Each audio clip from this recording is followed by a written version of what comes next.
week 3 of The Artist's Way. So you know how last week I was like, I've just been feeling lost and like, what am I doing here? What am I supposed to be? Like, what's my purpose? Like, what the fuck am I doing here? That night when I went to bed, as I was scrolling TikTok, I came across this video of this creator that I follow. I don't know how to pronounce her name. I'll link the video in the description, but one of the things she said was, you can't rush metamorphosis. And I was like, oh, okay. And like the analogy she was using was like that of a caterpillar into a butterfly. And it was based on like what was going on astrologically this past week. And so when a caterpillar like turns into a butterfly, the chrysalis, it turns into this like soupy goop. It like deteriorates and turns into this like sludge and then forms itself into a butterfly. First of all, that's sick as fuck.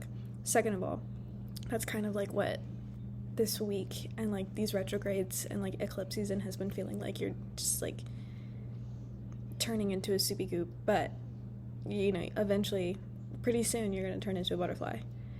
But the thing that she said that stood out to me was, you can't rush metamorphosis. I like wrote it down in my thing. I don't know if you can see that. You can kind of see like how she spells her name. Don't know how to pronounce it. Not gonna try. I'm gonna butcher it. But I was like, oh my god.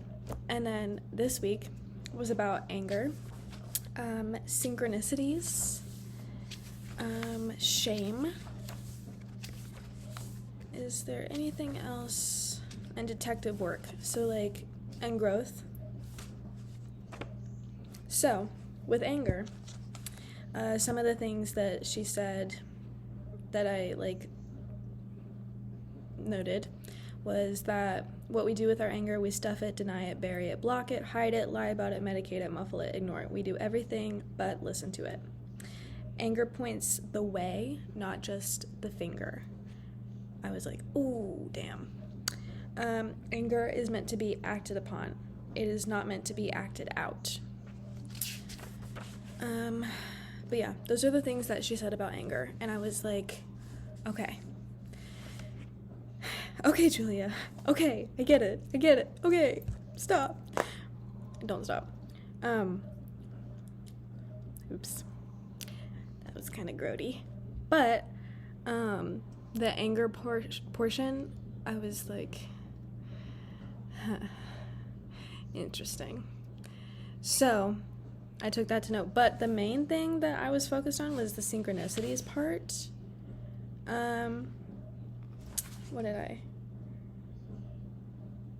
If there is a responsive creative force that does hear us and act on our behalf, then we may really be able to do some things. I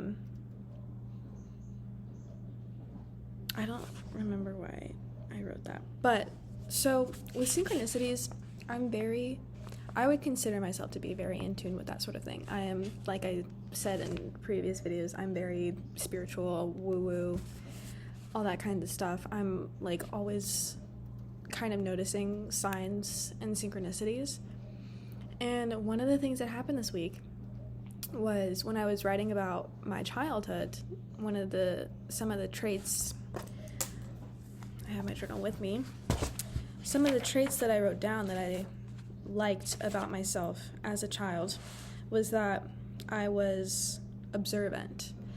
And this morning I was doing my morning pages while my client was eating breakfast. And I was like writing and he was just eating his cereal. And I finished writing and I pushed my journal to the side and started like texting, like responding to a text. And he was like, so when can I read your book? And I was like, oh, this is my journal. Like it's my diary, so you can't read it. No, but he was like, I know, but you know, with how much you write, you know, you should write a book. And I was like, yeah, I don't know. I never really thought about writing a book. Like, that'd be fun if I could think of something to write about, but I don't think I can think of anything to write about. Um, and he was like, no, like, I think you could do it. Like, you're very observant. You notice the little things. Like, you notice this and that. And I was like, thank you. That means a lot. That's like one of my favorite traits about myself. And I was like, oh my God, that was one of my favorite traits about myself as a child. I'm like, can you see me like kind of tearing up about this? It's still one of my favorite traits about myself. I'm very observant. Like, I'll notice like something. I don't know if you can hear him snoring in the background. Also, the dishwasher is on behind you. Like, I'll notice little things, and then someone will be like, how did you notice that? And I was like, I don't know. It's just something I picked up, And, part of that may be, like, some form of neurodivergence. Part of that may be, like, intuition. Maybe part of that is from my childhood, because I had to be, like, constantly aware of all my surroundings and how everyone was feeling at any given time. But we don't have time to unpack all of that. But yeah, no, that was one of my favorite traits about myself. And so for him to tell me that I'm very observant, even though he is older and we don't really speak much. I know a lot about his life because I ask him questions, and he like tells me stories. He's old, so he has a lot of life experience. He doesn't really know much about my life or like what else I do besides like this job. Like, he knows like some things because he will ask me sometimes, but I don't like offer up information, I guess. But the fact that he noticed that I was observant, I was like, thank you. So that was like one of the synchronicities that I picked up. I was like, oh, you're observant, that I'm observant. Like, hello, like, you're a Pisces. Hello, you're hella observant, but whatever. But yeah, so that was part of the synchronicities. When I was writing about my childhood and like some of the things, was like, what were like your favorites? And there were like a few questions. What was your favorite this? What was your favorite that? I remember like kind of blanking. Like I didn't remember. I was thinking about, oh, what was my favorite game? What was my favorite toy? I don't remember. Oh, okay. Well, that's something to unpack. So that was just like something that I noticed. I was like, oh, I don't remember. Maybe is that like normal? I don't know. But there were two sections in here that I was like, Julia.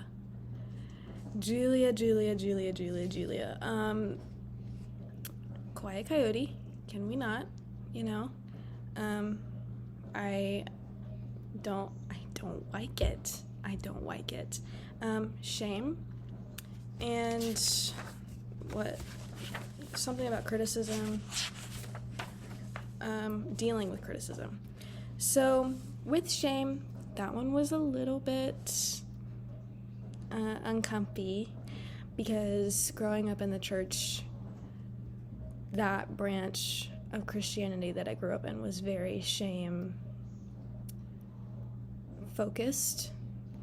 You're a sinner, you're always going to be a sinner, you're dirty, worthless, you're nothing, you need this all-powerful God to save you. And growing up with that, constantly being told, you're worthless and a dirty, rotten sinner, it sticks with you. And so I'd like to say that I've kind of grown out of that, and I'm more confident in myself, and I definitely am. I'm way more confident in myself than I was even just 2 years ago, 1 year ago. But I still have days where I'm like so shameful of myself and like how I'm perceived. And one of the things that she talks about was like artists like creating something, and then right before it's finished, stopping. And while I never have experienced like stopping like right before it's done, I do, and I did a lot when I was like doing any hobbies or whatever, asking people, so what do you think of it, like does it look okay, like what, like do I need to fix anything, like what's wrong with it. And I still catch myself doing that sometimes with myself, even like my personality, like does that make sense, like am I making sense, are you like, am I coming across as rude or something, like are you perceiving me in a different way that I think I'm perceiving myself. I was just about to ask, does that make sense? I think it does. It made sense in my brain. But just like things like that where I'm like, I don't know, not as confident as I portray myself maybe. Like outwardly, I probably seem more confident than I am. And even one of my friends has been like, no, you're really confident. What do you mean? And I'm like, oh, internally, I'm questioning everything. Oh, I hope they don't think I'm doing this. Oh, I hope they don't think that my personality is like this. Oh, I hope they don't think whatever. And then dealing with criticism, that also was kind of not fun to unpack.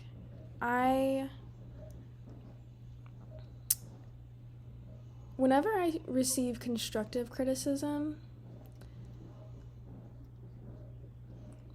in school, I understood it. Like, it was like my teachers, like, okay, like, you didn't use correct grammar on this, you didn't do the problem right on this. Like, when it was like objectively I made a mistake, then I was like, okay, yeah, I get that. But when it was like subjective and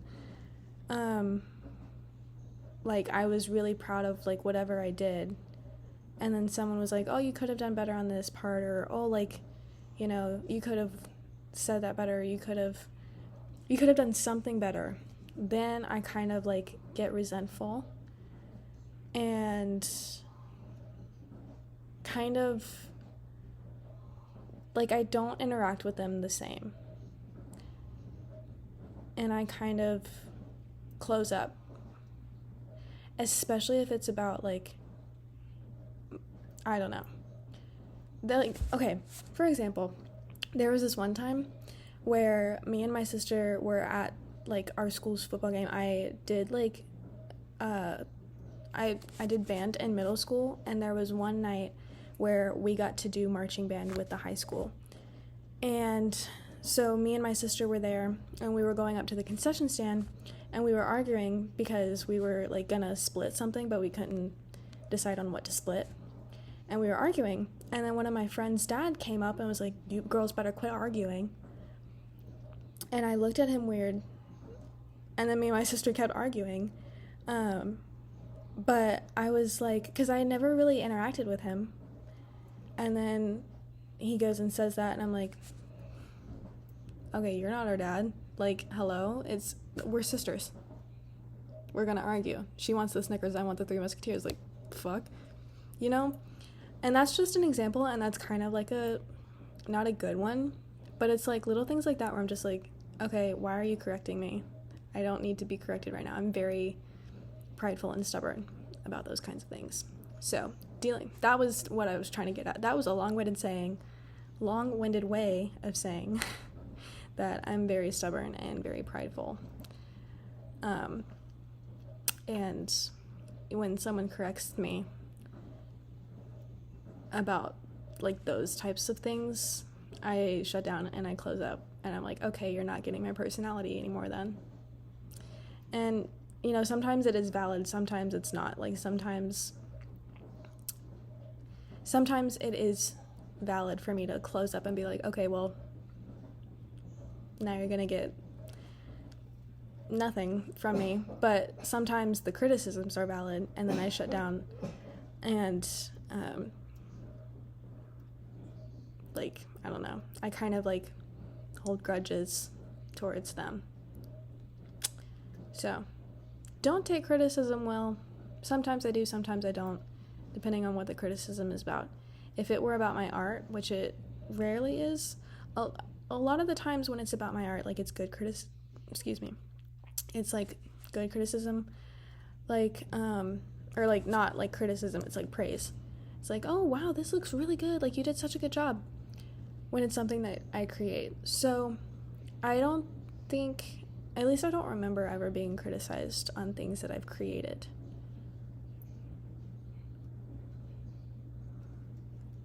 So I guess we'll cross that bridge when we get there. It is 16 minutes long now. I think I've rambled enough. I might re-record this. I might not. I don't know. Probably not, actually. I haven't re-recorded any other ones. I don't edit these. I just sit down in front of my laptop, talk to the wall, and then post it. So, whatever. Love you.